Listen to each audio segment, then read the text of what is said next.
Ooh, I got bad lighting in this room. Hey. Morning.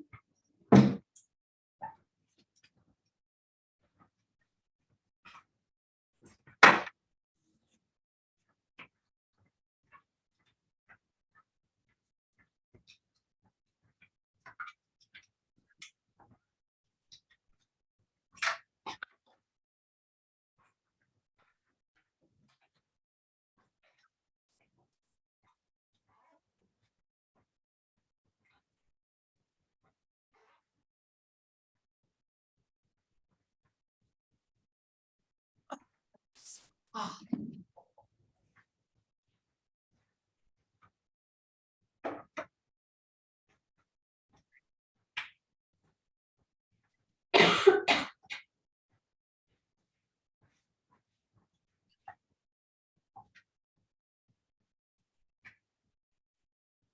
Oh, that made it worse.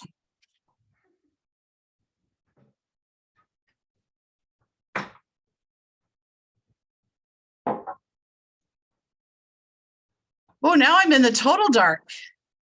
It's totally natural.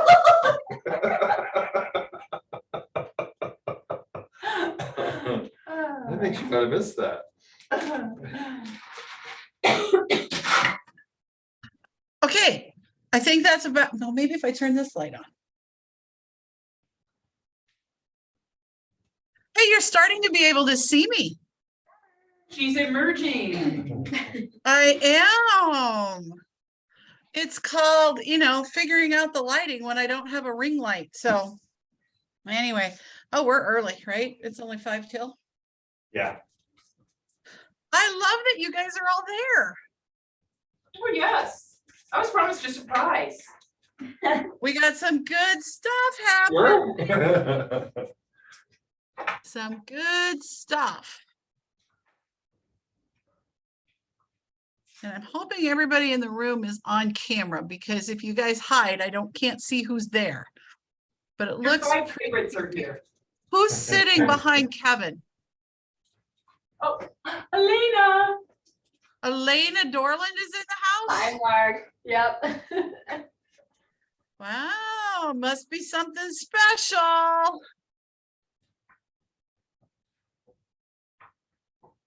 This is gonna be good. I'm excited. Hey, my So sister I was at that same golf tournament that you were, or bowling tournament that you were at Vegas. I am not in Vegas. But when you were in Vegas. Yes, I was there. But I'm always here, even when I'm in Vegas, even when I'm in Reno. So I just got to listen to, what was that?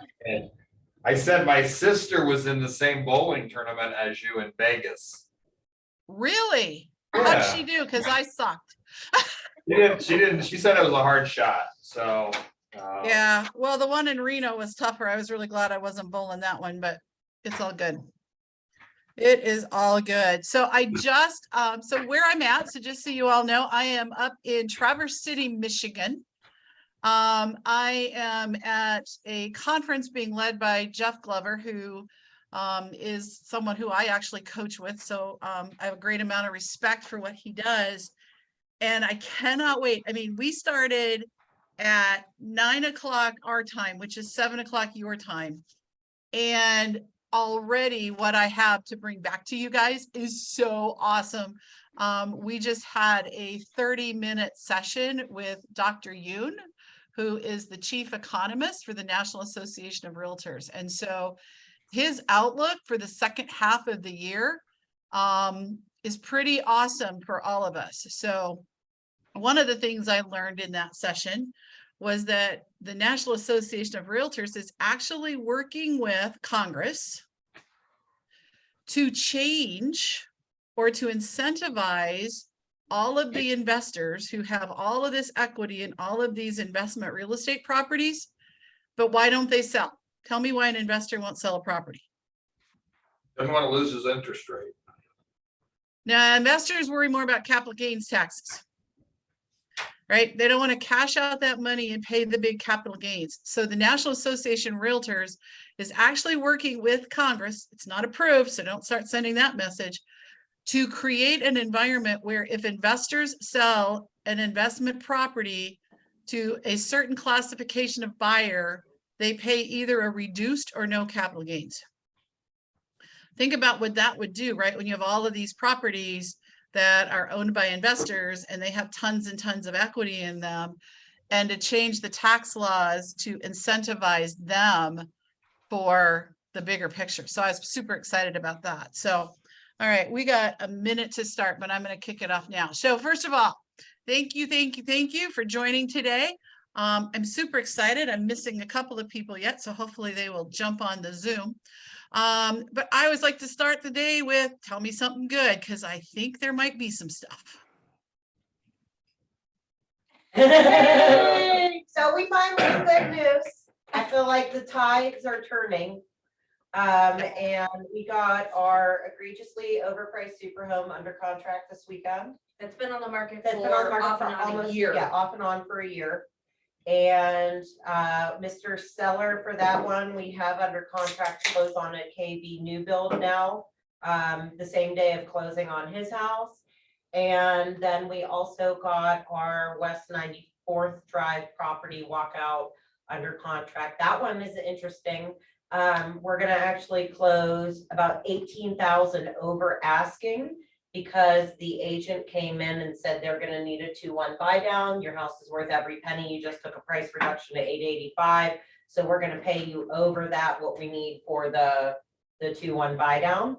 So we went from like having almost nothing under contract to having, or for July to having 3 closings now in July. Fantastic. So, and then we have a showing today on Noble, which is the, you know it, you love it. It's the ranch that's beautiful that just won't quit. So on that one, we did end up keeping the earnest money. The people terminated under a contingency they did not have. And there's a showing today. So everybody, Ranch people are vibes. killing me. Ranch. So, and then Every day. they're every like, day. What's our marketing plan today? like, same as yesterday. Anyways, so that's our good. You know, you definitely have a seller who's very active. So, you know, what you guys just shared is kind of the feeling I had, and I'll go into that in a second. But wait a minute, what was this weekend? Father's Day. Father's Day. And for those of you that have been in the business for a little bit, what do we normally say about Father's Day? It's very slow. Nobody, Well, it's no gonna be dads. slow, right? Their house. Dads don't want to be out looking at houses. It was great, Saturday and Sunday. Tell me about that, Stephanie. So you were open housing in it, right? I open housed yesterday over in Bel Air in Wheat Ridge, and the day before, Mary and Jeff were there. So the day before, I went with Liz Knight, we door knocked in the area and then dropped by to see them, and it was like a clown car. People were just popping out of the door. And I thought, wow, this might be good tomorrow. They had 11 groups on Saturday. We had 10 groups on Sunday. Wow. And from the very beginning to the very end. What was your so- price point? It's $615. It was low. Okay. It was low for this house. Mara's here. I was stuck in the elevator. Not really. Hey, The one on the left. Oh, Yeah. That's for a minute, you know, but. Yeah, Oh, it's man. It's me too. Sorry. I was gonna say, don't tell me that because that I have a phobia of being stuck It in an only elevator. gets stuck on the third floor. It only gets stuck on Only the third. Oh, really? Yeah, you can go down to 2 and open, and I So tried to can go back you to get 3 and into it the, gets stuck. can you get into the stairwells from the lobby? No, Yeah. they're on the Yeah, outside. Sally unlocked? Yeah, Oh, But they're okay. outside. I'll yes. start using those. I always just. all right, back to business. All right, so who else has got good news to share?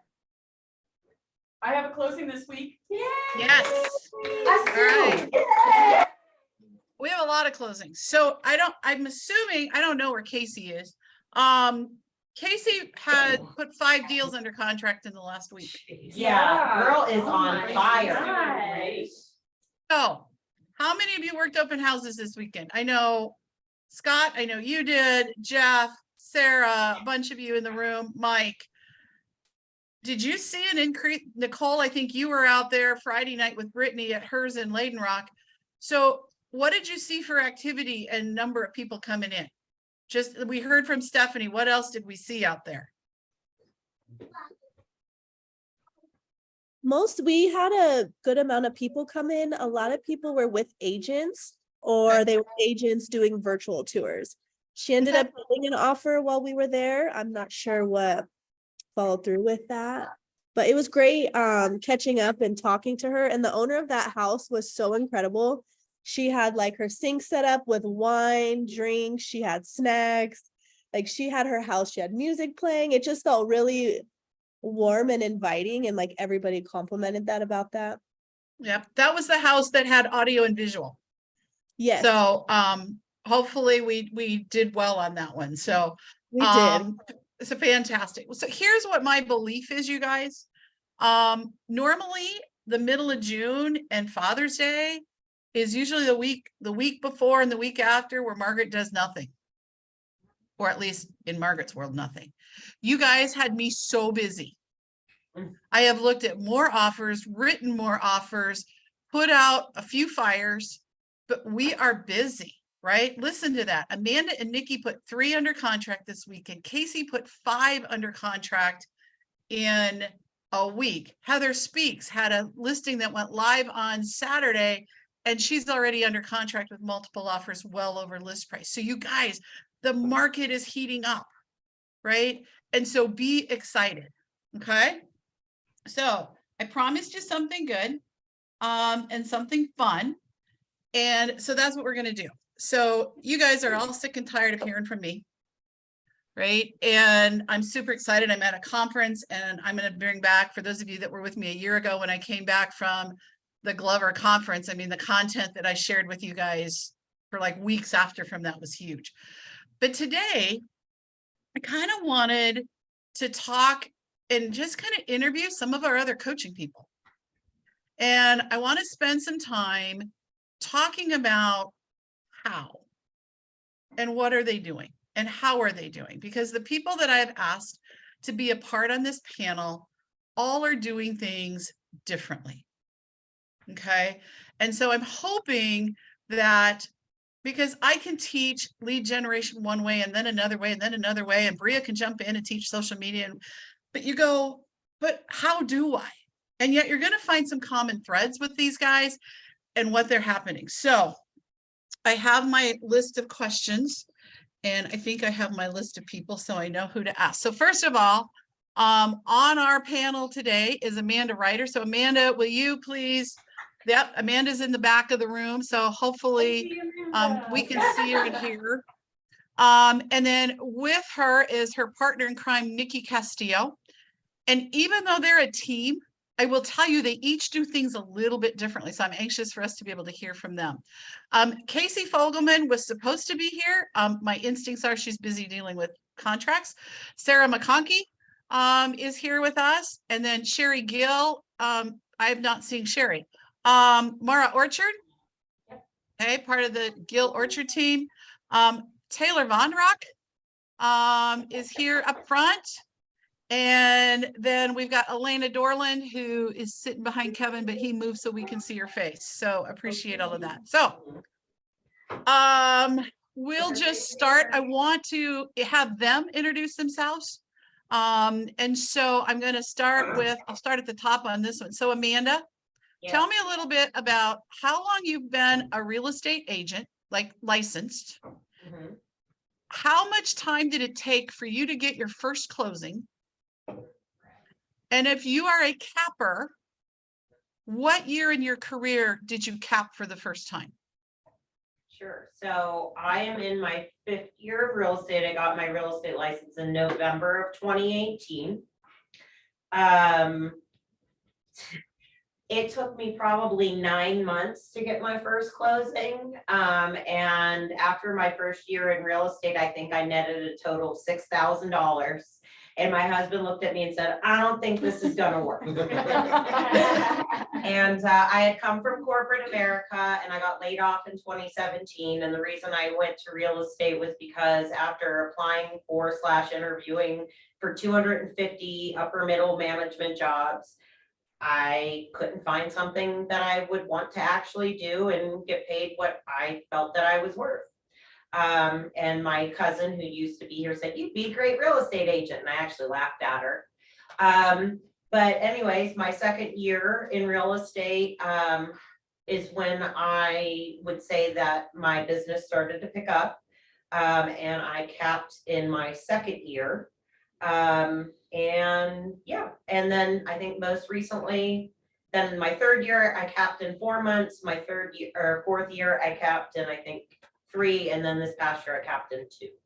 So kind of as the business has gone on and grown, kind of reached that piece faster and faster. Fabulous. Thank you, Amanda. Okay, Nikki C, tell me about you. I am in my 5th year as well. My first year, I got incredibly lucky. The week after I got my license, a friend of mine I grew up with who was a lender was like, I've got a new guy for you. I know you're just getting started. I thought this might be a good fit. He's got a very low price point and he wants to look in Fort Lupton and all this kind of stuff. I closed my first deal in 6 weeks, which was pretty good. But then I sold my mom's house for no commission and no other houses that year. So I made $6 grand my first year. Second year I capped, I think, in like 8 or 9 months. And then every year it's gotten progressively faster. And this year I capped in about 6-7 weeks. So, but we lined up a lot of stuff and luckily I reset in April. So it's a good time to kind of get all that stuff happening in the spring. But yeah, that's me. Awesome. Thank you. All right, Casey Fogelman, thanks for jumping in. We were all celebrating 5 under contracts in a week. So we know that you've been a little on the busy side. So what we would like to hear from you is how long you've been in real estate as an agent. How much time did it take you before you got your first closing? And if you're a capper, what year in your career did you cap? Or if you're on track to cap for the first time, what's your timeline? Okay, I've been, is this my 4th year, I think? I got my first deal maybe 6 months in. My first closing, I would sure hope after this week I could cap. But honestly, I have no idea. I have not sat down and looked at it yet. But you would think that I'm very close to doing that. Which would Your be coach may have looked. Yes. Am I very close?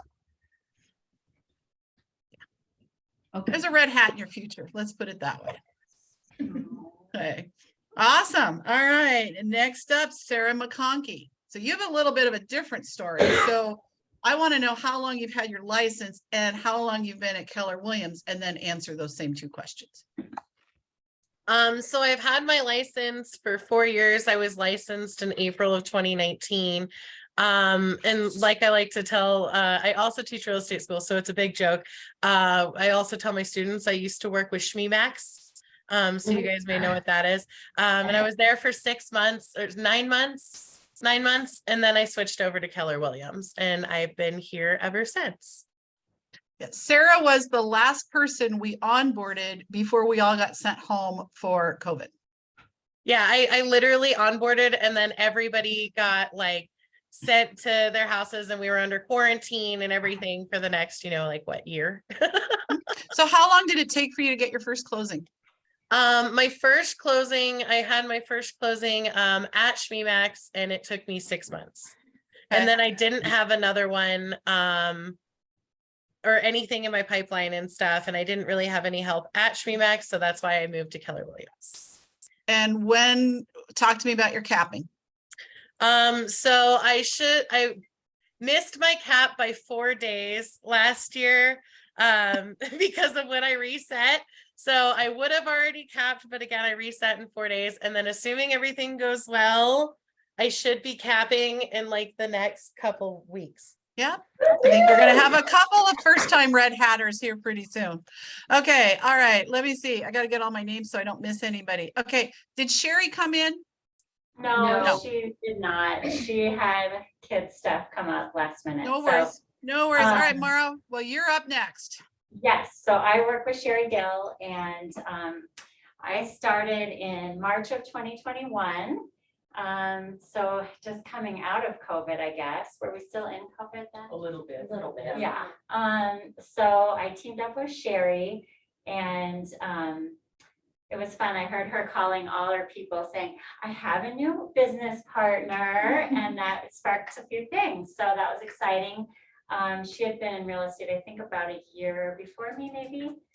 And then it was 4 months to my first close. And I capped in July of 2022, so 16 months after I started. And I'm So set the to very cap. beginning of year 2 is when you capped. Yeah, like it was, I started in March and then I capped the following July. Yeah, so she had a few months of 100% income, which is always a beautiful thing. So, all right, Taylor. Hello, everyone. I'm Taylor. I have been in real estate. I got my license my senior year of college, so November. And then I waited till I actually graduated to really start. So I started doing real estate in July of 2022, and my first closing was in August. Very lucky. It was a family friend that I had grown up with in California, and we found their house down in Parker. And have been working ever since to get another closing, but fingers crossed because we have a lot in the pipeline currently. Yeah, it takes that long, but now I have like a jam-packed day of a buyer consultation looking for first-time home buyers later today. And then I actually just got asked to have a listing. So very exciting, but definitely takes a minute. So, But I don't think get it's started. interesting that for Taylor, yeah, she got her license. But when did she tell you she really first started real estate? In June, and 2 months later, she had her first closing. Okay. All right. And she is on track with her pipeline and what she's got going. There's a reason why I put her on this panel. So, and then last, Miss Elena Dorland, tell us a little bit about you. So mine's, I feel like a little different than most people. I have been here a while. I started in, I think it was October of 2015. And the first about year and a half, I hit it hard, was door knocking, doing a lot of the things, but also feel like I was missing out on some of the major things you need to do as well. But then I had my first son and I kind of part-time, I guess you could say. I was not really lead genning or anything like that. So I was still working the business when things came to me, but wasn't really doing any of the other work. And then I had my second one in 2020, and that was the year that I was like, all right, I'm ready to get back to it. And joined coaching, and yeah, I guess that's kind of my story. And then, sorry, I forgot all the questions. So how long did it take you to get your first transaction way back in 2015? In 2015, it was my sister and brother-in-law, so it took me about 6 weeks to get my first closing. And things really were pretty slow for my first 4 years of real estate because of the situation I was in. But then after I joined coaching, things started to ramp up, and I capped for the first time last year, and I capped again this year. Okay. So did you hear all the variations? Right? The big theme is that it's all in your own journey. It's all in your own timeline. It's all in your own place. Right? And so I wanted you guys to hear that, because I know that some of you are probably sitting in this place where you're sitting there going, my goodness, I've had my license for 6 months. Did I make a mistake? And I know some of you are thinking that because I coach all of you. Right? So I wanted you to hear this. And then the next thing we're going to talk about is the variety of their primary sources of business, because you're going to discover there's a lot of big differences out here. So I'm going to go backwards this time. So Elena, what would you say your number one source of business is? My sphere. Your sphere. Okay. All The right. referrals are starting to show up, I'd say, too. What was, I'm sorry? Referrals. Okay. So a lot of money in referrals, right? Okay. So Taylor, what would you say your number one source of your pipeline is?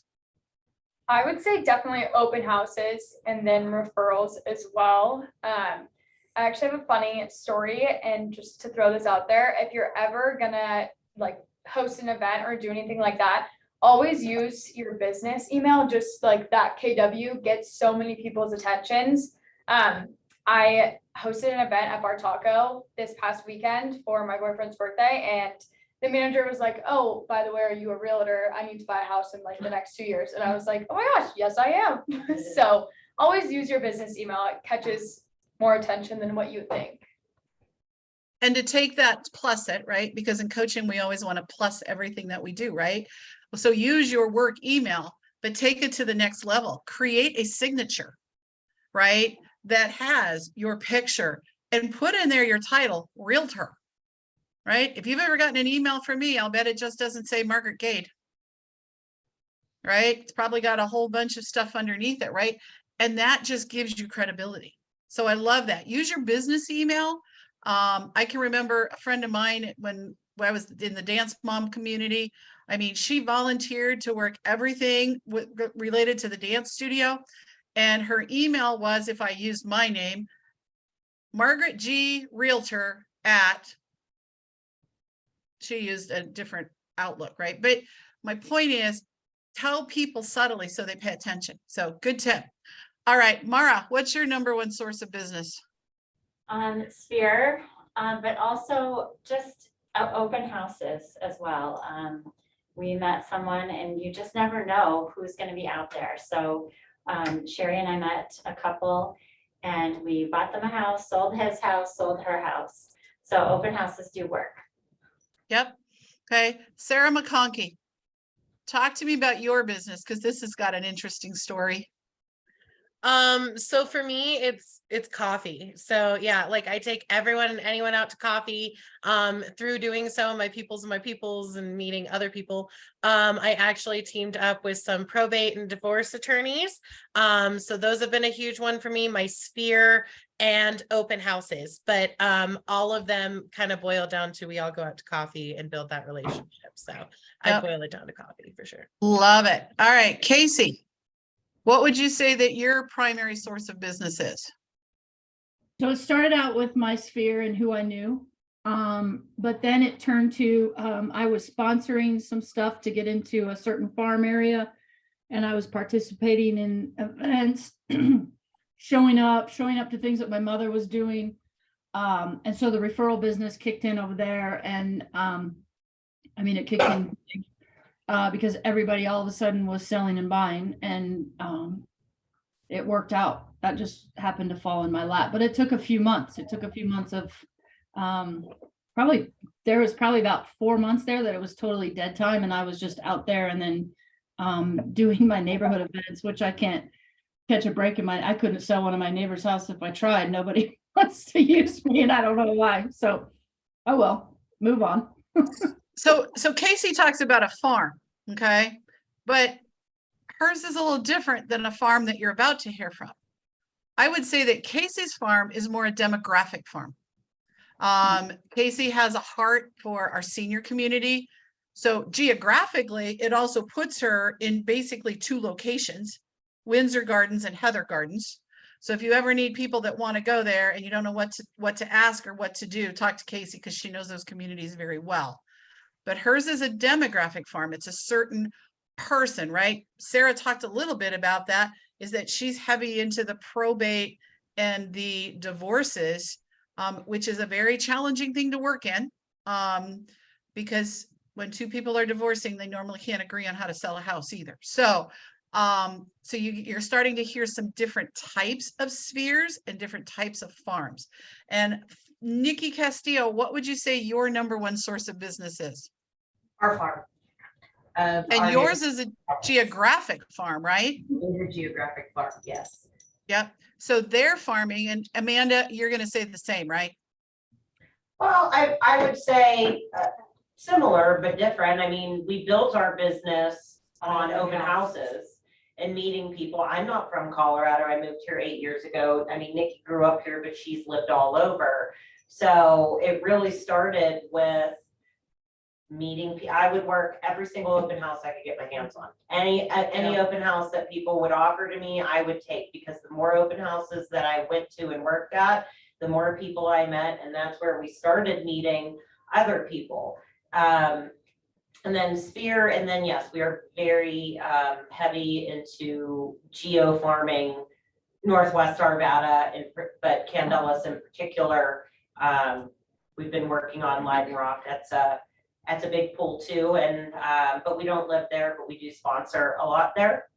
So yeah, so it's a mixture again of open houses, Sphere, but really we're very heavy into our geographical farm. And I would have said it was geographical farm, because where do you think all their open houses are? Now they are, Now but they are. used to Now not. they are. So in Before today's no. world, in Yeah. today's world, your number one source is your geographical farm, and you Yeah. support that geographical farming through the open houses that you have there, and the fact that you both live in that community and you are very visible in that community. Yeah, so we Right. just had our garage sale. I was a Metro District board member for 3 years. I served the last of my prison sentence in May. So I am no longer a board member, thank you, Jesus. But we're still very heavy into the social committee, and even though we don't always put our name on things, people still see our names and know that we're helping plan them. Exactly. Exactly. So I hope you guys are taking notes. Is anybody got their pen out, taking some notes? Because there's some good stuff that's coming your way. All right. So my next question is for all of the panelists, because I want them to all say this. But what was or is the top thing that changed the direction of your business? So you heard for most of them, they didn't like just get a license and everything rained from the sky in pixie dust, and now they're high producing agents. None of them said that, right?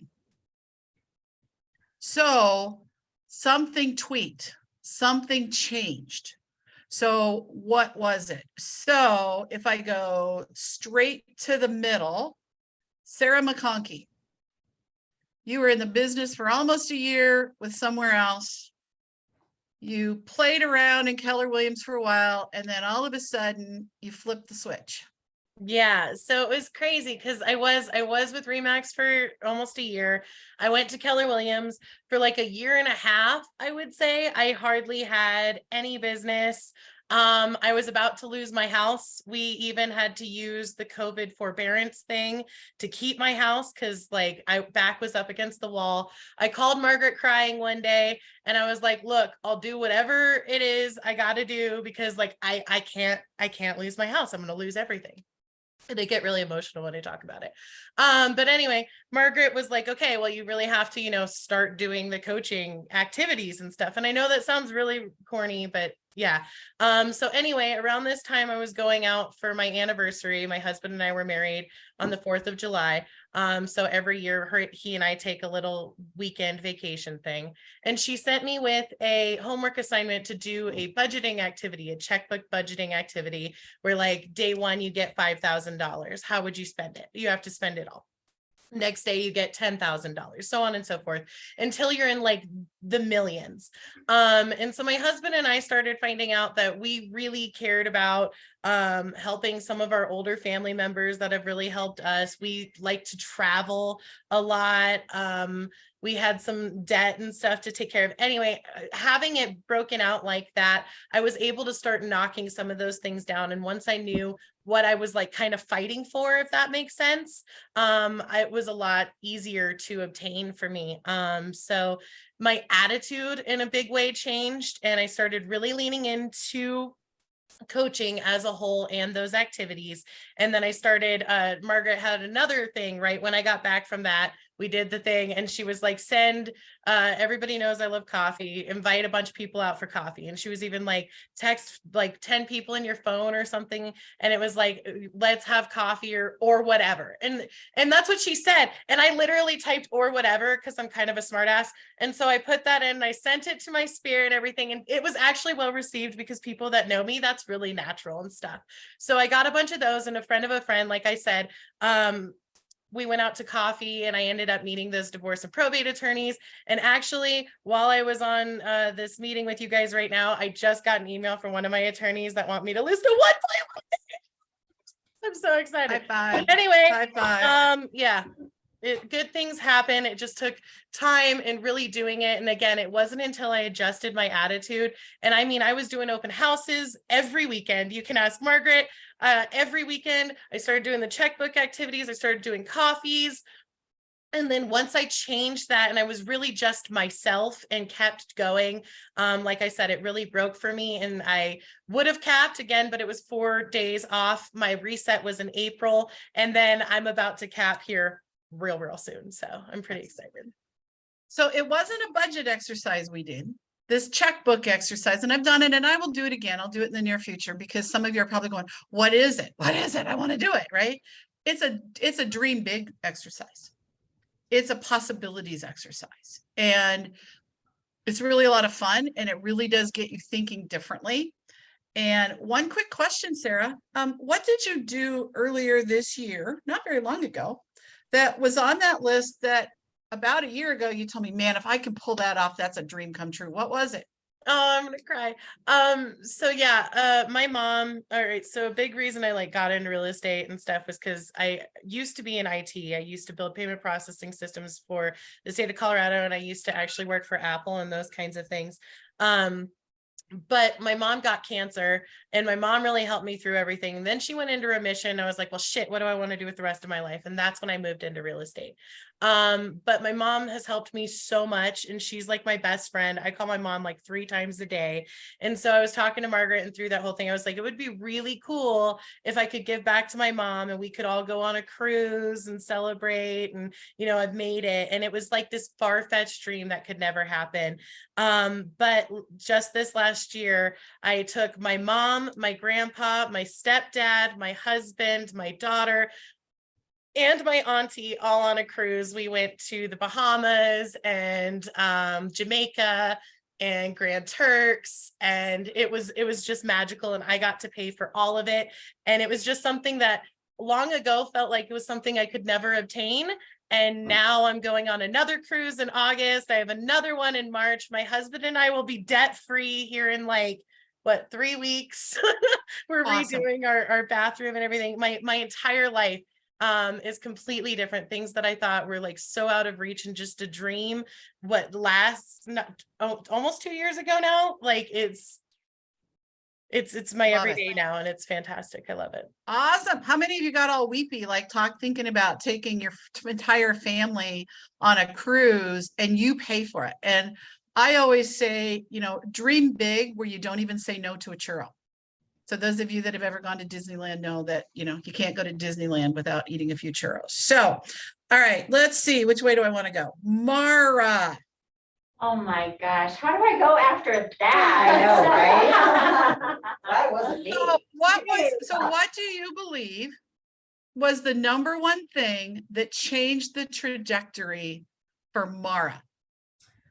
Well, let me speak for Sherry first. She just sent me the sweetest text that said what changed hers was adding her business partner. She's so sweet.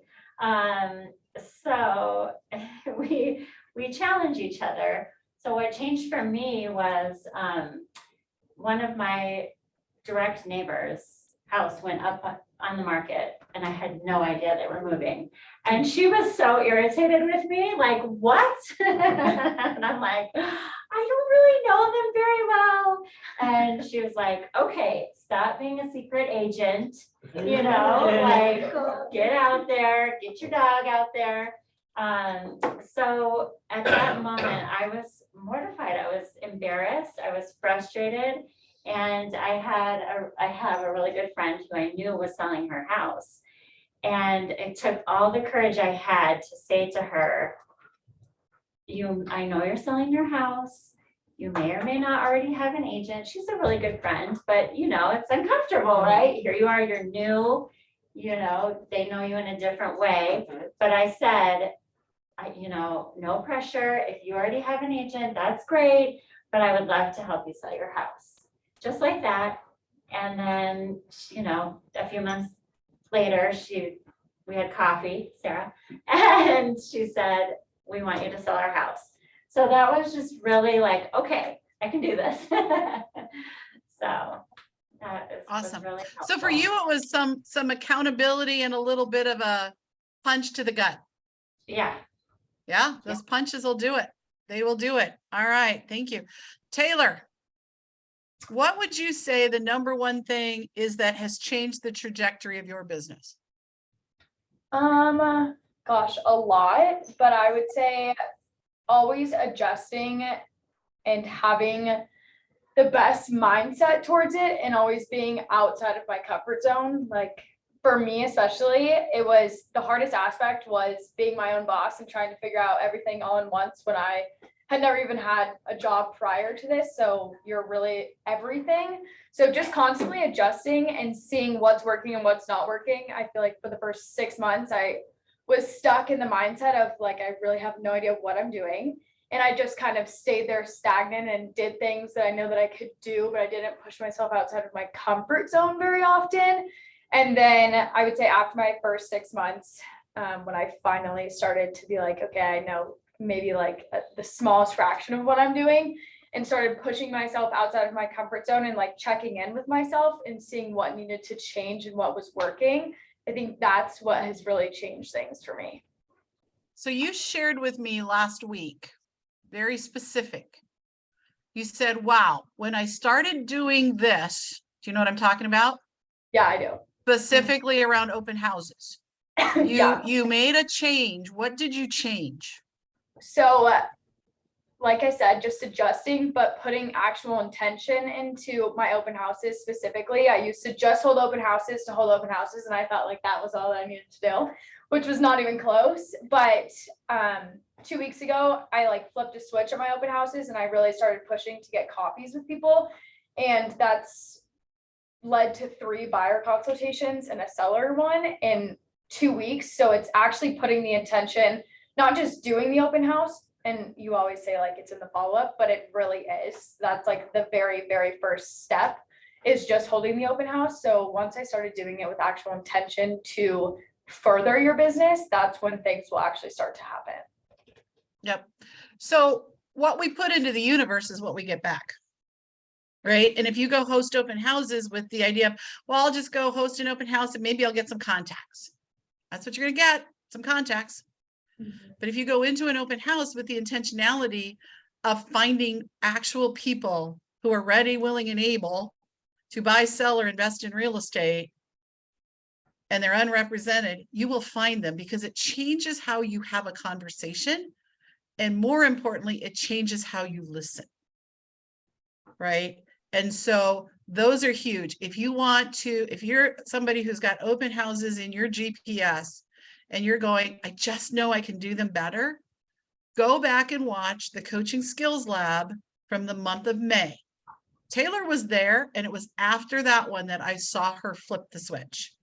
But Lantern Home Group, who gets most of their business from open houses, did a full, basically mastery class workshop. And so if you didn't see that, or you weren't there, or you were and you need to go listen to it, it's on the YouTube channel.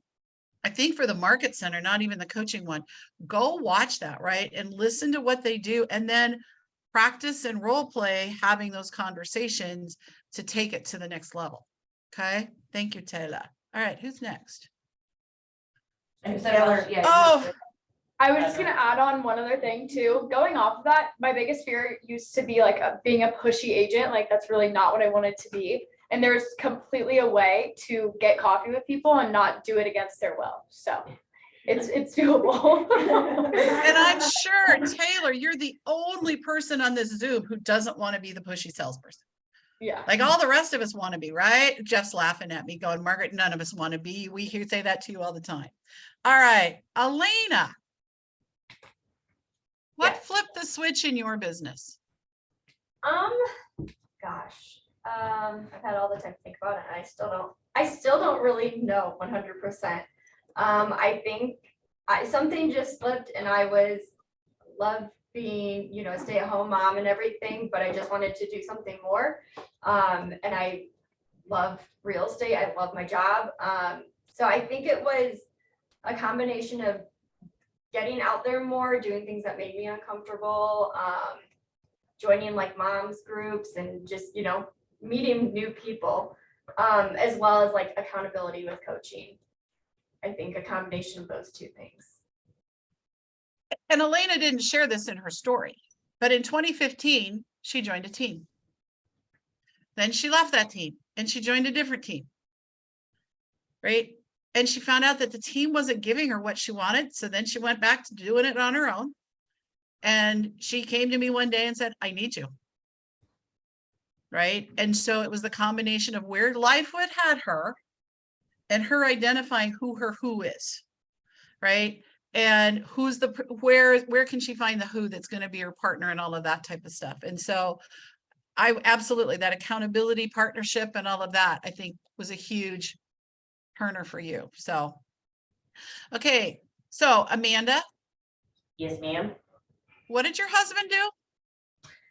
So my husband used to put job listings on my desk and email them to me for corporate jobs. And I, after spending 15 years in corporate America, I really didn't want to go back to corporate America. So doubled down. I mean, leaned into everything that coaching told me to do, and got very intentional about it.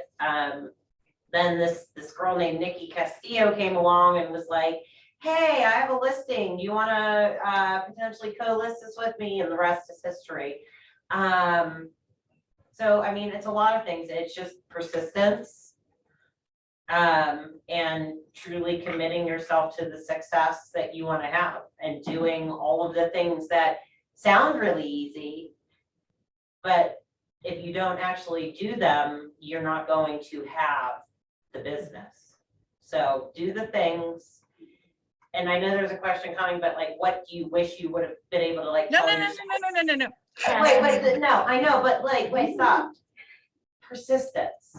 You need to go into it knowing you're going to go and do open houses. You're going to go and do all of these things, but don't always, put the intention out there that I'm going to meet these people. But in the back of your mind, you also have to rationalize that it might not happen right away, and you have to keep going, because the magic is in that follow-up. We have people we're closing deals with that we've been pursuing for 2 years. Mhm. You know what I mean? And they're big deals, right? What if we just, never followed up? So whatever your why is, just double down and do it. I love that. Right. What's your why? Why are you here?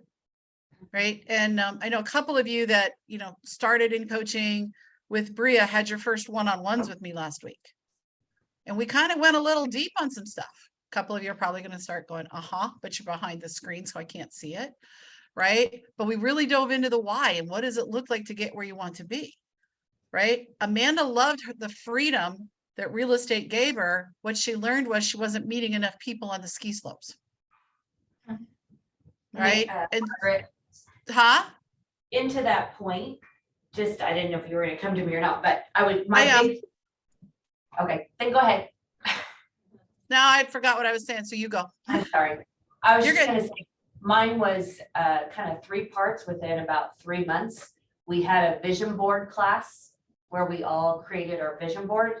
And I knew my why was, it's my family. I've got a kid that's gonna go to school. But until I made everything out that in the next 5 years that we really needed, we really wanted, it really helped me focus in, okay, I can't just go to classes. I have to implement all this stuff to make it happen.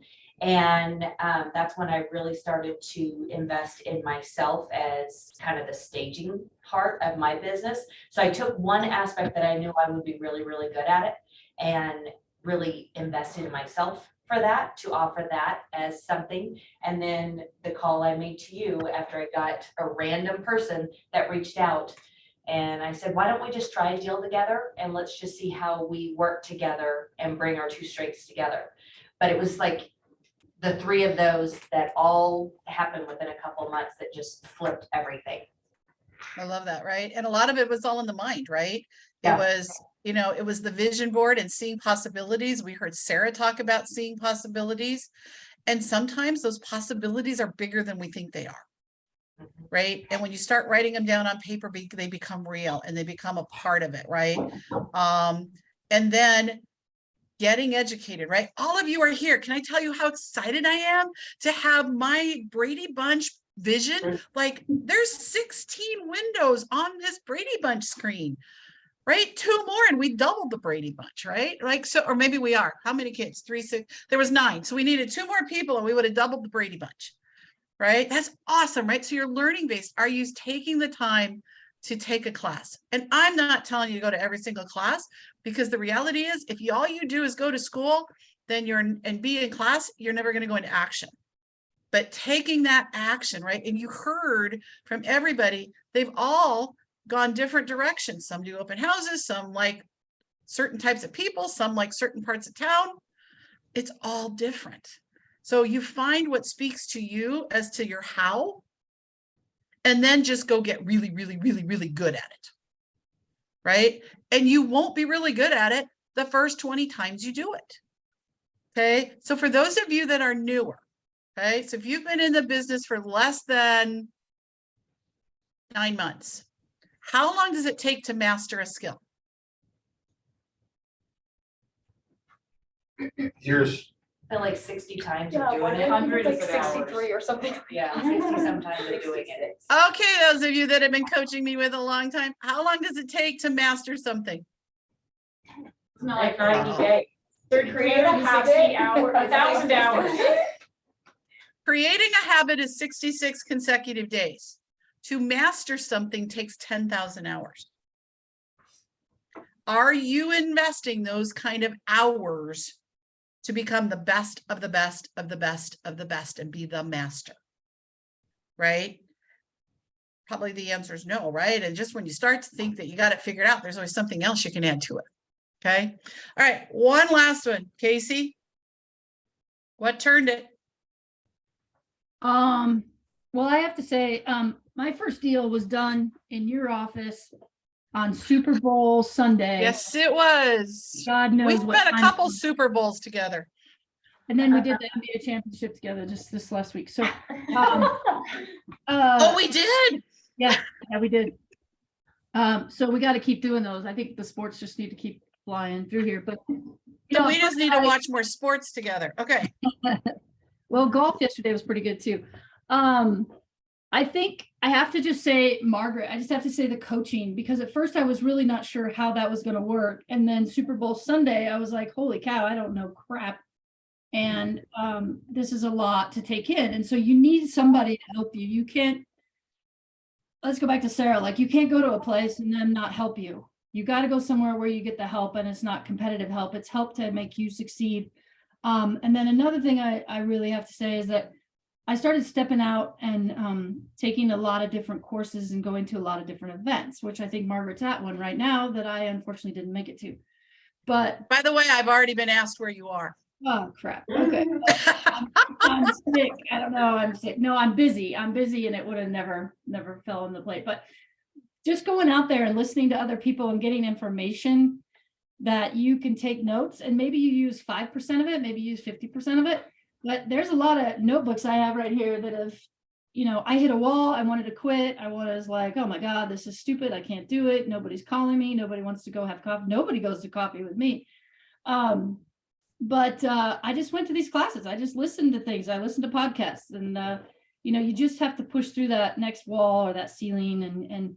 And Margaret's been there every time I've hit one of those, or I get myself into a situation where I made a bad decision and I can't get my dates and deadlines right to save my life. So, I mean, I got to say, it's just our office. It's just the people in the office and the people and the things that are available to you. You need to use those and don't give up. Just reach out. Mhm. Regardless of what it is, right? So thanks for that, and super vulnerable, right? And we And will find some more definitely, coaching things just to to watch. add on to that, definitely the people in this office. Margaret's helped me a ton.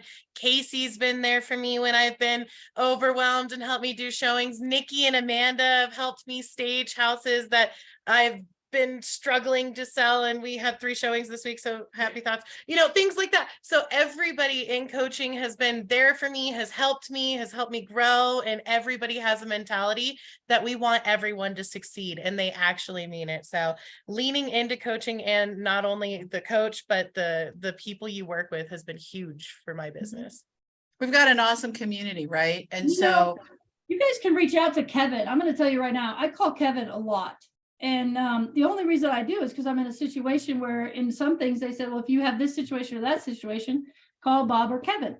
So I'll call Kevin. And the only reason I do it is because I just want his perspective. I mean, he's been doing it for a long time, and it just seems like it's just one extra comment. And he always, if he doesn't answer his phone, he always calls you back. It's amazing. Like I have very few people in my life other than where I am now that will call me back. So love that. Love it, love it, love it. So are you guys, is this valuable? Like, I just want to take a temperature check. Like, give me a thumbs up, either virtually on the screen or with the little icon. Is this helping you guys? Are you starting to see that there's opportunity at every corner, however you want to do it? Okay, I love it. Oh, I like the celebration thing. I love that, Nikki G. So we have 3 Nicoles on this call, and you all go by a different name. I love it. Okay, awesome. Okay, so yes, good, Maria. Love it, love it, love it. So, I'm just trying to decide how I want to do this. Does anyone have any questions that maybe one of our panelists said something, and maybe I didn't pick up on it to expand on it, or maybe I missed it, that you want more clarity around? Anybody have a question for any one of them? And by the way, panelists, you can ask each other questions. Kevin, go. I have a question for the teams. Do you think that do one of you specialize in listing and one specialize in selling? I mean, that's No, so for Nikki and I would say Nikki's more of the creative side and the marketing side of our business. My background is in government affairs and public policy, so I kind of love contracts and negotiating. But you hate showing homes too. I so I like hate showing showing homes. I hate showing. I could tell that when I work with you, We so, do yeah. kind of separate duties. Okay, Yes. We okay. don't both write the contracts. We're not, because something's going to get missed if you're both doing the same thing. Okay. So I think organically it went to what our strengths were, and then we kind of stay in our lane. Okay. Okay, Yeah, I thank you. definitely, I mean, listings, Nick, do not have the vision Nikki has. I have learned a lot from her, but I'll write, the contracts and, do things like that where she'll do more of the designing the marketing and also working more closely with buyers than I do. But then when the buyers find the place they want to write it on, I'm writing the contract on it. And she's Okay. negotiating because Yeah. she is so much better at it than I am. Okay. I'm like, okay, sorry. I'm an evil reformed lobbyist. So, I mean, I basically get to put my time and talents now to work for my people, right, for my clients and not the interest group that I work with. How about you, Mark? Same? Well, I think as Sherry and I get busier, we still have a lot to figure out because I don't know, we're still discovering our talents. Okay. We work really well together and we are in constant contact with each other. Sherry's a much better negotiator, so I let her do the phone calls and the negotiating whenever possible. So, but yeah, we're working on some things and we have 4 closings in July, so we have a lot to figure out. And some big ones too. So I'll jump into that too, because I also have a small team between Stacy and I. And I think when you're going to partner with somebody, you need to find the right person. You need to find the person that's the yin to your yang or the yang to your yin.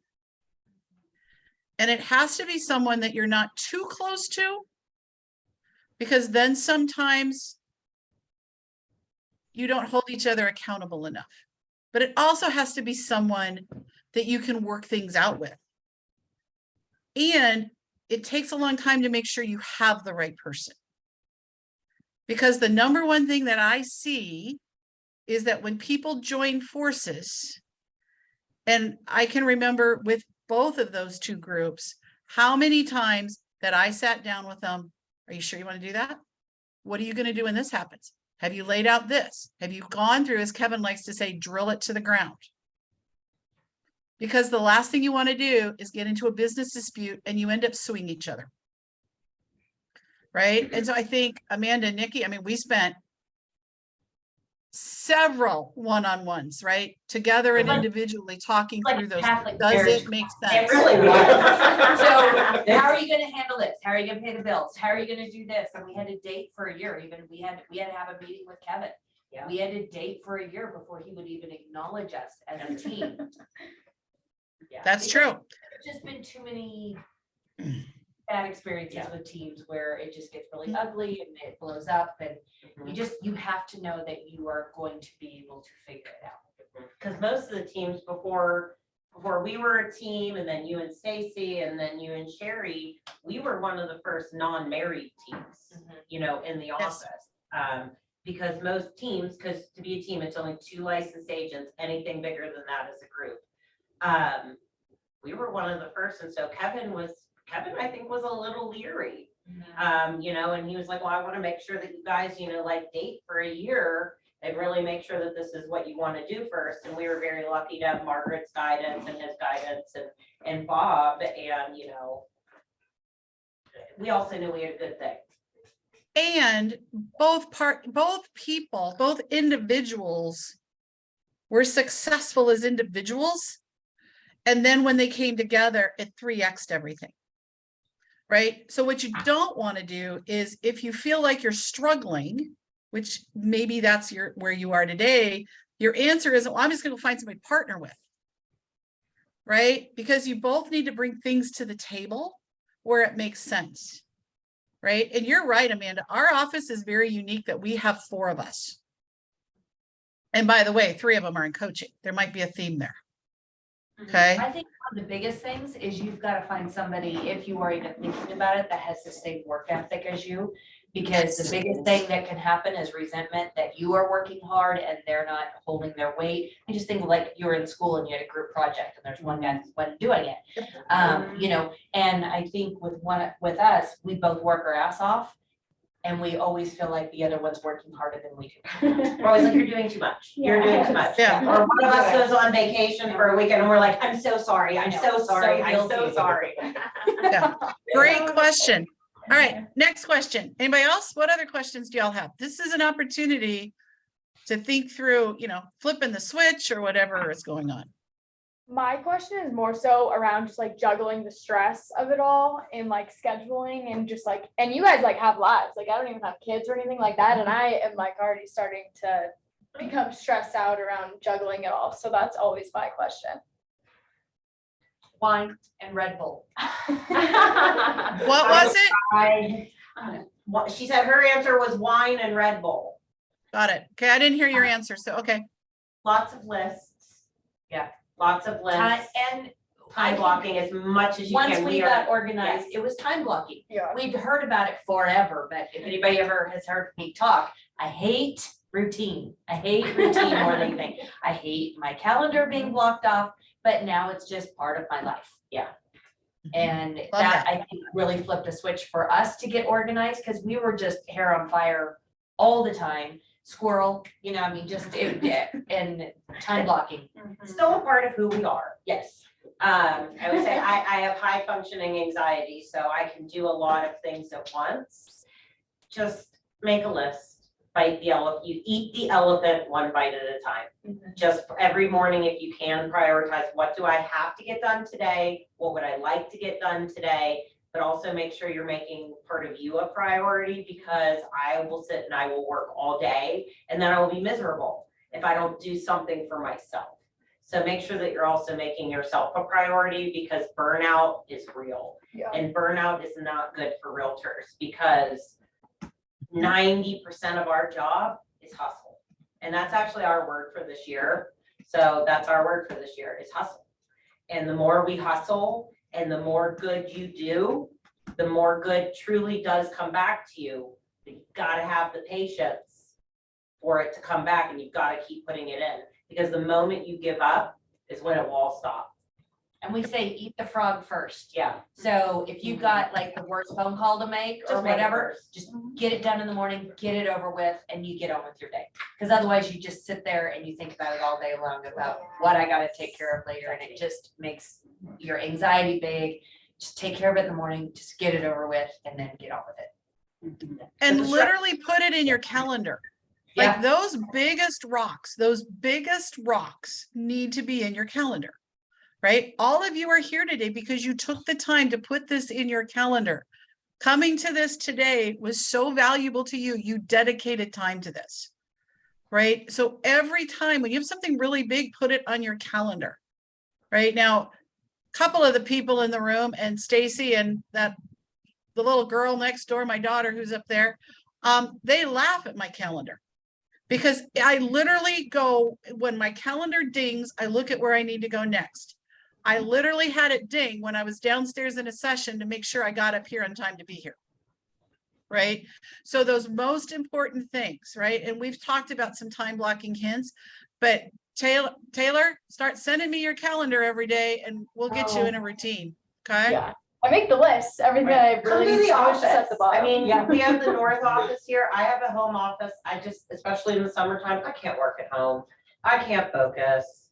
Come here. Nikki Amen. decorated this office and, so that you Don't guys give me can come credit for here. that. I had a Well, shitty we had a budget. very shitty budget. We did the best we could It's not do. what it would look like if I had more than $500. Yeah. It's the best we could Stop. do. But come Yes. here. We have a great environment up there. Yeah. we It have is a great fun environment, and we bounce ideas off each other, and we, it's fun.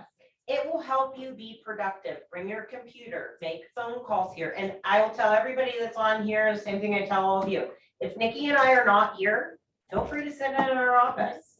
It's got a great view. It's pretty. I like to just be surrounded by that kind of thing. It helps make me productive. If we're not here, by all means, go use my desk. Sit there, look at our view. Just be productive. There are there's a lot of cool things. If you guys haven't been up to the North office, it probably has the best stocked refrigerator and snack bar of any of the offices, because we want you to feel comfortable up there. We want you to feel at home. And I can't tell you how many times a bunch of us will be up there on a Friday and somebody will go, hey, should we order out for pizza? And next thing you know, we have an impromptu pizza lunch and everyone's sitting around talking about real estate, right? I think it's so hard when you're at home, and I get it. There's a lot of good reasons to be at home because there's no distractions.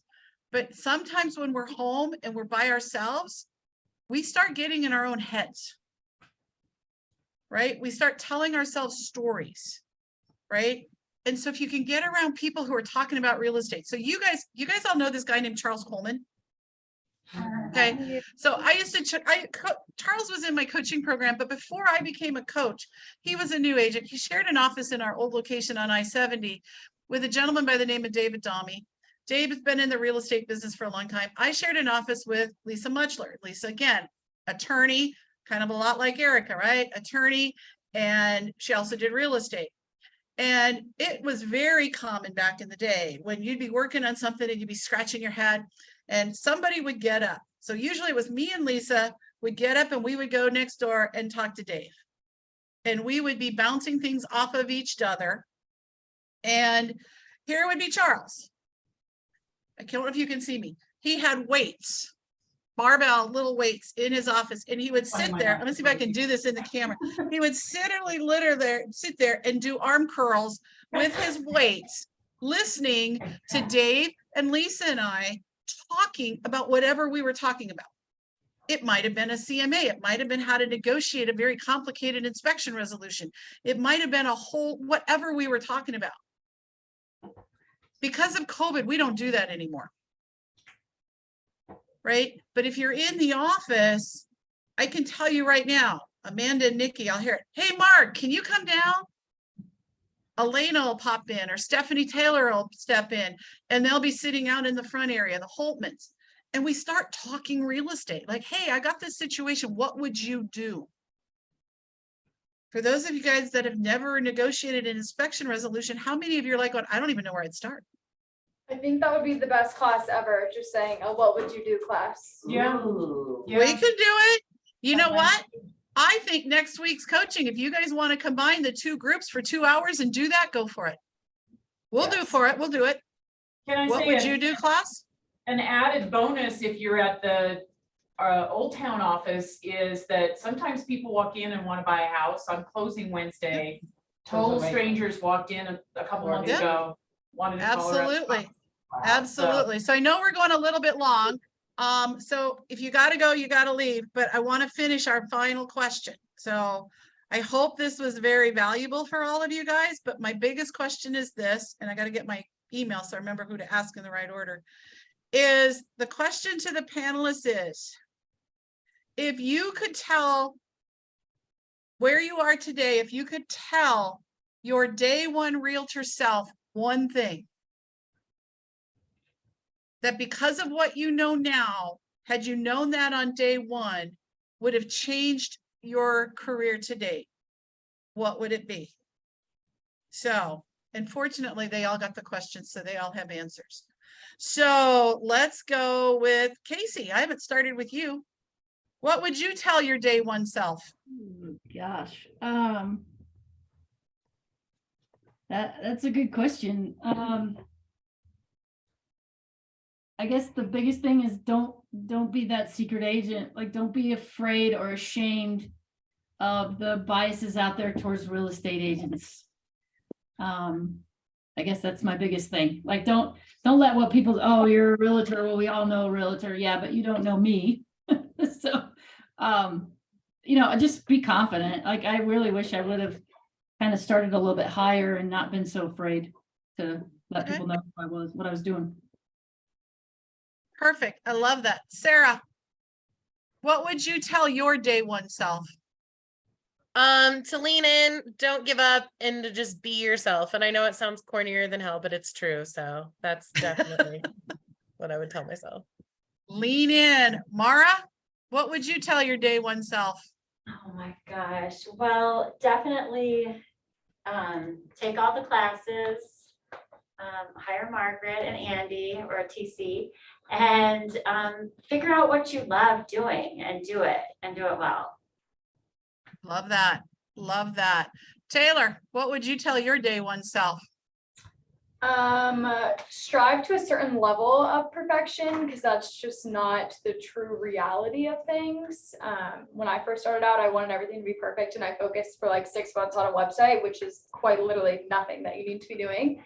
So get to that certain level of perfection, but also just don't change yourself. I used to think that you had to come in and sell everyone a house and everyone had to love you, and that's just not the reality of it. And not everyone's going to love you. So once you get over that hump, like, you will find the people that you're supposed to be working with. So if I said that differently, get into action versus perfecting things that don't matter. Yes. Anything works, nothing Elena, what would you tell your day one self? Yeah, I'm gonna piggyback off of Sarah and Mara, kind of combine the two. Definitely be yourself. If you're gonna hear different ways to do things throughout this whole business, everyone does it differently, and you need to find out what is best for you in the sense of what feels right to you, what feels normal to you. Like, if someone's doing something that you normally wouldn't do, you can try it, but if it doesn't work, don't push it, because people are gonna feel, I guess, that fakeness, you could say, and that it's just not natural to you. I've done a couple things in the past that to myself was like, certain, not you, Mark, but certain other coaches and things are like, I'll just say the example of like, don't ever lower your commission. Like, that's yours, it's what you've worked for, whatever. And to me, it's like, I personally, depending what the deal is, I don't mind taking 0.5% off and working with somebody if that's what they need, type of a thing. Because it'll come back to bite you. I mean, let's say 5.5% is better than nothing, right? So, and there's been a few other things that I've done that myself, I'm like, I don't really know that I agree with that, but that's what, the experts are saying to do, Ooh, yum. and it's come back to bite me. So I just view that as like, be yourself, do what's true to you, and find out what your strengths are. Because that's when you're really going to do your best work and bloom in this business. I love that. Make business decisions, not emotional decisions, right? I love that. Love it, love it, love it. All right. Nikki, what would you tell your day one self? Work harder than you think you have to. I think the first year I came into going, I grew up here, I moved at 18, but I knew a lot of people. I was like, it'll be easy, but no, it's not. Work doubly harder than you think you have to. Take every class and implement if what they teach you actually works. So if you just take what they teach you and work, and then work twice as hard to get it going, because it is a long game. Majority of the things don't happen in 6 weeks. They take a year or so of, really setting up that pipeline. First year was a little difficult. I was moving and my dad died and all this kind of stuff. But had I to go over again, I would have just dove in and worked harder than I ever thought I should have. Love that. Thank you. All right, Amanda. Day one, Amanda, what would you tell her today? You're gonna need patience and perseverance. And, I went into this thinking, I don't know if I want to be a realtor. I actually would have told myself, this is what you were meant to do. This is where you're supposed to be, and you're gonna be really happy doing this. But just patience and perseverance. And I still Patience tell and myself that. perseverance. And I still tell myself that, and I have a good amount of perseverance. It's the patience part that is hard for me. Yeah. Okay, Me so too. for all of So us if that know like Amanda, future me could have gone to past me and been like, you're gonna make it, you're gonna be fine. I think that would have been awesome too. So, if I can, and I try to tell this to all my students too, if I can do it, anybody can do it. I was not, the captain of the cheerleading team or homecoming queen or anything like that. So, I was never that popular. I really had to build everything from the ground up, so to speak. And it's been awesome. So if I could go back and tell myself, like, you're gonna do it, we're gonna be okay. That'd be cool. I was homecoming queen. Yay! there we go. Are you really? Totally Casey, kidding. I Totally want kidding. pictures. I want pictures. No, I'm All totally right, kidding. Casey, we all want to see your tiara, let me tell you. Okay, so real quick, a couple things I always like to do. And again, I can't even see who's all in the room, so it's hard. So the Zoom people get picked on. So Jeff Gorman, give me one thing you took away from today that you're going to implement in your business or that's going to help you flip a switch. What switch are you flipping? Being really intentful with some of the things I've been doing research on that I haven't not applied as well as I should have, and I'm making effort to really make that happen. Following through. All right. I don't like would-haves, should-haves, and could-haves. So we're just going to say today's a new day. All right, Mike, what are you going to do? What was one thing that kind of like you either went, oh my goodness, I need to do that and implement, or something that flipped the switch in your brain? And you're on mute. I don't know if it's flip switch, but I think it's more of things I am implementing.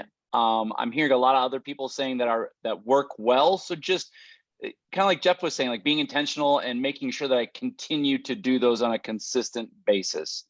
Have those coffees, make sure I'm following up to have that coffee with that open house person I met with yesterday, things like that. Got it. Love it, love it, love it. All right, Liz, how about you? What either was something that you're like, going, okay, this is what I'm going to do, or something that maybe flipped the switch in your mind for you? They both kind of go in conjunction with each other, but seeing the opportunities in more experiences than I have in the past. Something that you mentioned today was seeing the opportunities and essentially just looking at the possibilities of being ready, willing, and able, and then also unrepresented. That's a piece of it that I haven't really put my mindset on, of people already being unrepresented, and making sure that that's something that I essentially, I believe in it, but putting it out into the universe and making sure that that's on my mind, that these people are already underrepresented, and even if they have an agent already, encouraging that relationship regardless, because I'm happy that they have someone that is working for them, but having the opportunity and seeing that opportunity in every relationship, and so many new relationships too, like someone that I might just not think twice about is somebody walking on the street or whatever, having the mindset, the more open mindset to have a conversation with these people, come up with something that just saying hello, and it has opened up a lot of additional opportunities for me already, but continuing that ready, willing, able, and unrepresentative mindset. Love it. Okay, I can't see in the room the faces. So who's sitting in the front in front of Nikki? Who's at that table that was with Taylor? Hi, my name is Fernanda. I'm new Okay. agent at Times. Welcome. Yeah, they told me to come and take this coaching class, and Welcome. yeah, I really liked it, and I really did take a lot from it. I think I had to putting myself out there more, because I thought the same thing, like what you said. Oh, I know a lot of people, but it's not that easy. It's not just knowing people. It's actually having the conversations, the connections, following up. But yeah, I'm excited to get started. Awesome. Well, I'm looking forward to getting us together on Zoom and having a conversation about what this crazy coaching world is all about. So you picked a good day to come and check in on with us. All right, Jamie, what you got?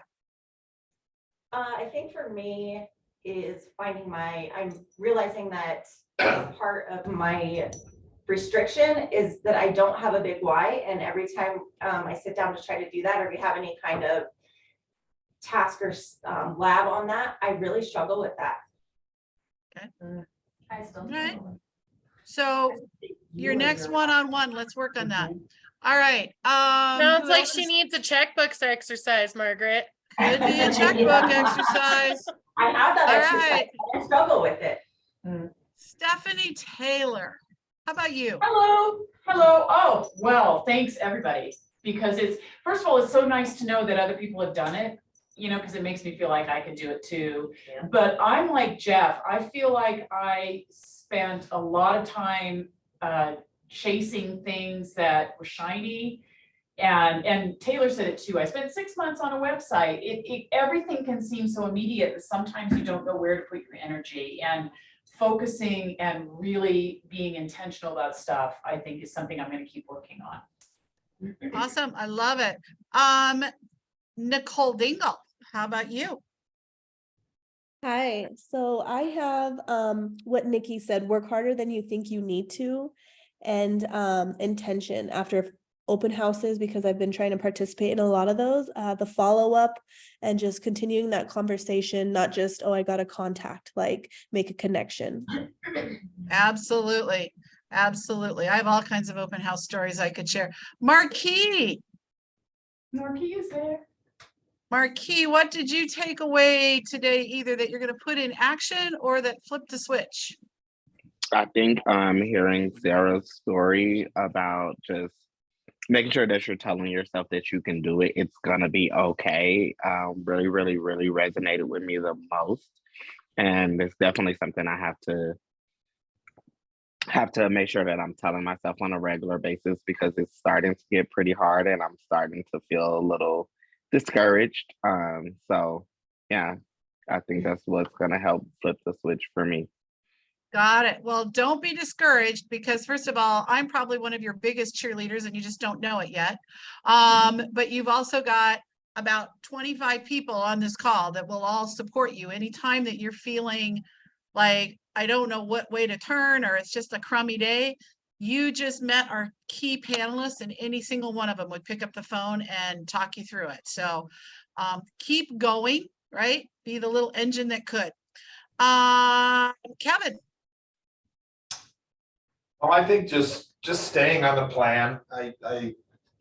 Everybody I've talked to has pretty much said the same thing. That first year is just, kind of tough. Yeah, brutal is probably a good word. It's a tough year, and so I'm in a unique situation. I retired from the construction industry, and so we've got a little bit of time to go ahead and put this together. We're starting the farming. I mean, that's I really took that away from Nikki and Amanda, that I'm going to really farm my neighborhood. I'm getting a the flyers out. We had our neighborhood garage sale, I think might have been the same week as you guys is. And I just walked the whole neighborhood and went to every garage sale so that when people get the mailings, they see my face on those mailings. And my wife is gonna be a new Keller Williams agent as well. She's taking a real estate course. Put her in your downstream. Yeah, so she just started doing that. She just signed up for that this weekend, so. That's why I was asking about the team part of it, so a little bit The different. Mary with it. team was much easier than. You- I would say. Although you might have to go a while before they. Well, she'll be glad to hear that, actually. I'm not so sure that it's always easier. However, you've got some great husband and wife teams in the market center for the two of you to have a conversation, right? I can coach you through a lot of it, but I would definitely, the two of you, go take Jordan and Katie Kessler out for lunch. Go take Ryan and Brittany Heckenberg out to lunch and talk to them about how as a married couple, right? Because, sorry, they must be doing construction somewhere. Have a conversation about how they do that. So that's weird. Okay, I want to hit everybody. So I think I got everybody in the room. Nikki G, what did you take away? And I'm going to mute my phone so y'all don't have to hear that. I think my biggest takeaway was reinforcing my structure of what I do. I've learned that using my calendar and putting everything on my phone or my computer, I'm not following it anymore. So I've actually wasted paper, but I went and got some sticky notes and I got an entire desk calendar. So whenever I think I need to do something, I write it down and it's right next to me. So I just refer to that whenever I need to do anything, and it's helped tremendously. Awesome. Yep, we all build our own systems that works for us. All right, Maria, what did you take away today, or whether it's an action item or a mindset flip? What spoke to you today?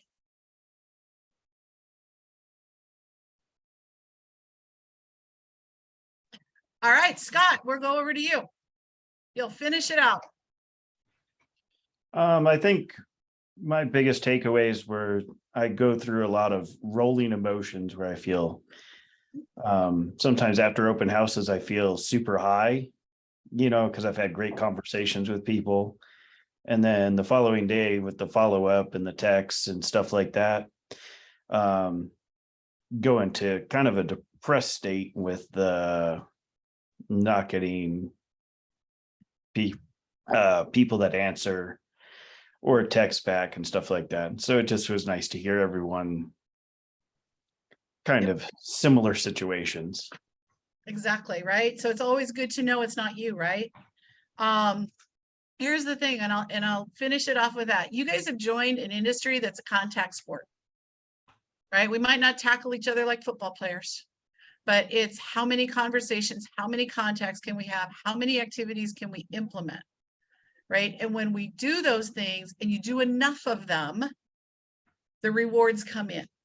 So the first of all is that sometimes it's very easy to get golden egg syndrome, right? And you'll hear me talk about that many times. Oh, I got one lead. And so we walk this little lead around and we walk this one transaction around and nothing else matters. And all of a sudden we get into the real estate roller coaster, right? So just keep doing the activities over and over and over again. The other thing that I felt it as an agent. Sometimes I still have to have a conversation with myself, and I hear it from you guys frequently. Well, I called them and they didn't call me back, so evidently they don't need me. I sent them a text, they didn't reply, so I guess I won't follow up with them anymore. You follow up with them in whatever and as many different methods of conversation that you can until either A, they die, or they tell you to drop dead. Okay, because I will tell you sometimes just because they're not responding to you, it's not our timelines, it's whose? Theirs, right? I met this couple, they called me on a listing sign call. They wanted me to come over. I did walk their house. We chatted, we had a great conversation, and I would call them every 2 to 3 weeks and they wouldn't pick up the phone and I left the same voicemail. Hi, it's Margaret. Just wanted to check in, see how you guys were doing, blah, blah, blah, blah, blah. No need to call me unless there's something I can need. I'll check back in a couple weeks. You guys have heard me say that script. 8 months later, they picked up the phone and they called me. And how do I know it was 8 months? Because I was in the middle of a dinner cruise in Pittsburgh. Okay, so they do call back, right? Our job is to make sure they remember us. Not their job to remember you. It's your job to make sure they remember you. So if you're doing the follow-up through email and voicemail and text, and you're providing them value throughout that period of time, when they are ready on their timeline is when they will call. So just keep going. Keep sending the emails, keep posting the social media, keep following up with them, keep hosting the events, keep driving around the neighborhood with a big old banner on the side of your car, right? Keep doing it and you'll be fine. Okay. So I hope this was valuable. It was just under an hour and a half. My apologies for those of you that thought we were only going to do an hour today, but I thought this was awesome. I loved hearing from you. A big thank you to the panelists. I hope you heard some of them saying, I really resonated with what you guys said. So you made a difference today as panelists. So thank you very much for all of that. So with that, go make a difference in the lives of someone else today. I've got so much to bring back to you guys. I cannot wait to get there. If you guys want to do a combination 2-hour, what would you do here? What did we say it? What would you do? We can absolutely do that next week. I just need some correspondence to let me know that's what you really want to do. So with that, have a great week. Call me, text me. I'll be on Ask the Coach at 2:30. See you later. Thanks so much, Margaret. Have a good. You're welcome. Bye-bye. Nice to meet you again too. Yes. For someone who got stuck in an elevator, you just really. Oh my gosh, I was like, not today, no. Scary. You too. I'll give you a hug for your birthday. Oh, I'll happy take the hug birthday. You're Having a still good summer? celebrating? Yes, it's a lot with the kiddos and everything, but. How's my friend Terry? Oh, Is he as cute as ever? He was at overnight camp for a week and it was fabulous. Oh my My friend was God. like, did you miss him so much? I'm like, not even for a Yeah, minute. no. He's 8. Ah. Yeah, that is such a So, good age. My he's 8-year-old busy. friend Johnny learned how to play the harmonica this weekend. So I got a little concert on the phone. Oh, It's yeah, very you great. did. Oh, You yeah. can be so enthusiastic at that I love age. it. Yeah, he's fun. Fun. Teenagers, they're great too. Sure. Yeah, they're just I've been sleeping. through a lot of that You already. have They're just all the your sleeping. kids? Oh, they're adults now. Oh, They're all nice. adults, yeah. So So good. my grandkids are. Oh, wow. Hi, Andy. How are you? Good. Good to see you. Thank you. Thanks for all your help. It's a lot. Now we get out of the park. Hopefully I'll be sending you another one.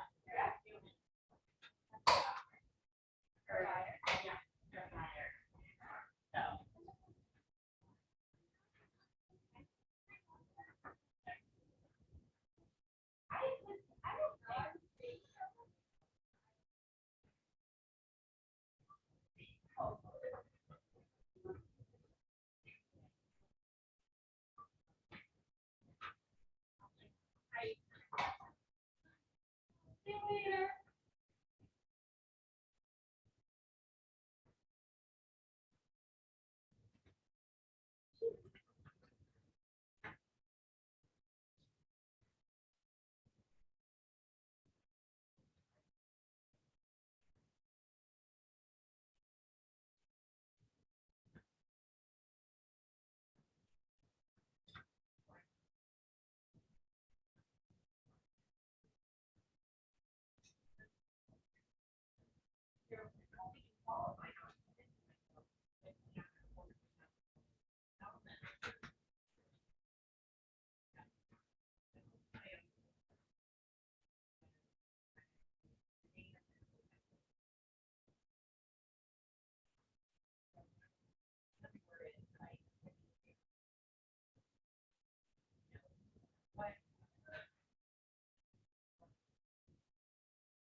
my seller filling out a new seller's property disclosure, and we're putting together all of those documents.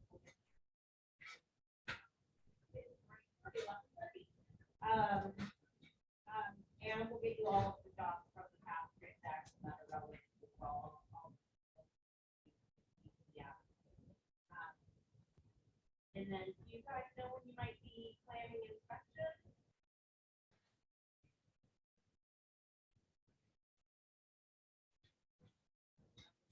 So would you all be attending the whole time with the inspector, with the buyers, be attending the last hour or so? We do require, we're fine with the inspector being there alone, but would require a license statement on site, anytime the buyer is ready.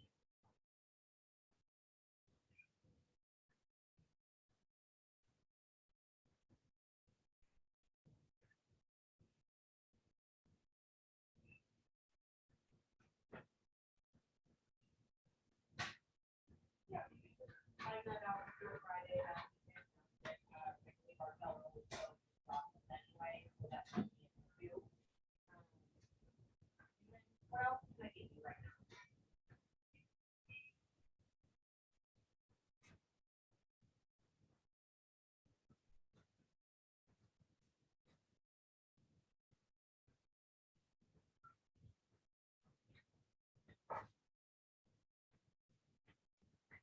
But just so you know, in the last transaction, the radon fan wasn't working. Later. And so we had to replace the radon fan.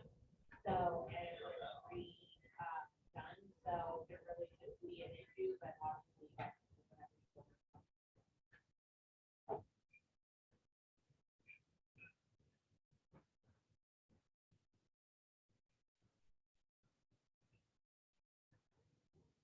Well,